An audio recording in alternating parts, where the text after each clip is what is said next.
Look, I won't bullshit you, losing belly fat is hard and it's going to take a fair bit of time to lose the weight that you want to lose, but you will get there if you stick to it. Now, what people don't need is more information at this point. You need accountability and support, and to stay disciplined with your goals and find a way of doing that in terms of getting a support network together. Me telling you just to eat less and to create a calorie deficit is like telling a heroin addict, just put down the needle, mate. It's not a problem. Hopefully none of you watching this are heroin addicts. So instead of just telling you all the information you need, I'm going to give you some mindset tips and realistic targets to work towards to actually make it more achievable to lose the belly fat and then keep it off in the long term. First thing I would do is set a realistic target in terms of calorie deficit to stick to. So 500 calorie deficit for most people. It's going to be more maintainable around your social life, not going to have to completely cut out alcohol and meals out. Whereas if you go too aggressive and you drop your carbs off a cliff trying to be a little keto warrior, I wouldn't recommend it. You're going to feel terrible after a few weeks. You'll lose weight rapidly, but you'll probably lose muscle and fat. Whereas what we're trying to get to is a lean, toned physique. And this is going to be through fat loss and maintaining your muscle mass by doing weight training in the gym. Once you set your calorie target, you want to prioritize protein at 1 gram per pound of your body weight or 2.2 grams per kilo of your body weight per day. And you don't have to hit this perfectly every day, but it's a good target to aim for such that you're going to see big changes in shape. Protein is super important for building muscle, creating those big changes in shape, and then keeping you full, which means that you're not going to be as ravenous and a moody little hangry person when you go into a calorie deficit, because you've got more protein and more fruit and veg keeping you full. Fastest way to get demotivated with this is if you don't track anything. You need to be tracking the data and being a little boring person that is a little nerd with the numbers, like you would at work. If you've got key performance indicators at work and you know, if I do X, I get Y result. It's the same with tracking progress in the gym and with your diet. So you need to know the data so that when you feel frustrated that maybe you're not seeing those big changes in shape in the mirror, you can sense check, is my body weight in the right place? Is my calories in the right place? And are the weights going up in the gym? If these things are going to plan, then the weight will eventually drop off. It's how to think about losing belly fat. So if you imagine that you've got muscles underneath a layer of body fat, at the moment you might have a belly, which is represented by the packaging here. Underneath, which is the apples, you've got the muscle that you're building in the gym. So the weight training is creating the shape in the gym, which will then be revealed by losing the layer of body fat around the muscle. Confusion people have with losing belly fat is they think they need to go and do loads of horrible running and do loads of cardio to get lean, but what happens is you lose weight. Oh, nearly dropped the apple. So you lose weight and then you lose muscle and fat, and what happens is you end up looking skinny. Whereas instead of doing all that horrendous running, if you just focus on weight training, which is going to create that long-term sustainable shape once you build that habit, weight training 2 to 3 times a week, having a high protein diet, which then means you're going to build more muscle, create more shape, and then getting your calories in a deficit, which is by reducing your carb portions and upping your protein intake.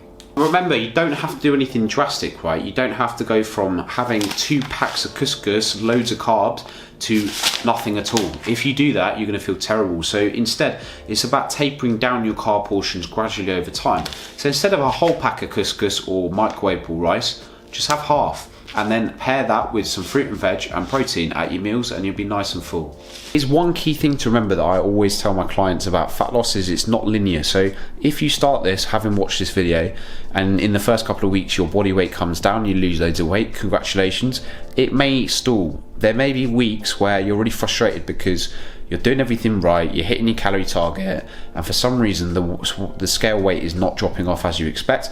This is why it's important to do daily weigh-ins and look at weekly averages over time, because if you can see the weekly average is coming down over a longer time frame, over a number of weeks, you know your calories are in a deficit. Whereas if you get reactionary and you step on the scale on a Monday after having a couple of meals out or a bit of alcohol, your water weight jumps up, you get pissed off, you stop doing the things you were doing which were already correct, and then you just give up. So instead of doing that, focus on long-term sustainable progress. Expect a few ups and downs on the scale weight and do other forms of measuring progress, such as taking progress pictures, fitting your clothes better, recognizing that your weights are going up in the gym, how you're feeling, how you're sleeping, and measuring all these forms of progress together is a much better way of looking at it. Another useful strategy that I use with my clients is banking calories for higher calorie days. So if you've got social events in the calendar, have some deliberately higher calorie days and then lower calorie days just below your calorie target, and then the average calories is what matters. You don't have to be in that deficit number that you're aiming for every single day. You can average it out across the week. The clients that I see progress the furthest have a powerful reason why they're doing this in the first place. So trust me when I say, if you want to lose 5 to 10 kilos, it's kind of a meaningless number and it's a bit arbitrary. You need to actually link the behaviors that you're doing day to day. So trying to reduce your calorie intake, trying to increase your steps and cardio, trying to drink more water, all these little habits, when built up, will get you to losing that belly fat. Link that to the bigger purpose. How is losing belly fat going to benefit your life? Is it going to give you increased confidence to find a new partner, to apply for the job you've been putting off, to ask for a promotion at work, to go run a marathon, to go do these big things that you thought you'd never be possible doing? These are the things that actually make a difference and will give you a bigger purpose to why you're doing this in the first place. And I try and get all of my clients to understand this and to dig a bit deeper into their goals. Even if you're watching this and you're already a confident person, this is about going to the next level, proving to yourself that you can do it, looking back and saying, I did that, and finding this reason why is super important to you staying on track. I would say mindset is the biggest thing that separates the clients that do the best versus the ones that give up. You need to dig in when it gets hard. It's going to take a bit longer than you expect. Stay patient and expect it to take more like 6 to 12 months rather than 2 to 3 weeks. You have to expect it to be a slow and steady progress that you can sustain. Otherwise, you're just going to gain all the weight back. What's the point? Keep plugging coming, all right? Just a little warning for you. But I am here to help as much as I possibly can through the YouTube videos and my Instagram page. I try and help everyone for free as much as I possibly can, but I cannot be there to handhold you through the process. So if you need that extra accountability, extra push, and you know that someone by your side would actually get you to your goals quicker, I do have a few spots available for my online coaching. The link to book a call with me to have a chat, which is free. We'll have a chat through your goals and I'll see if I can help you. And I'm more than happy to talk through anything. So the link is in the description if you're interested. If you enjoyed me chatting your ear off for a few minutes about losing belly fat and keeping it off, drop the video a like if you found it useful and hit subscribe for more monotone videos going forward. And I'll see you on the next one. Cheers.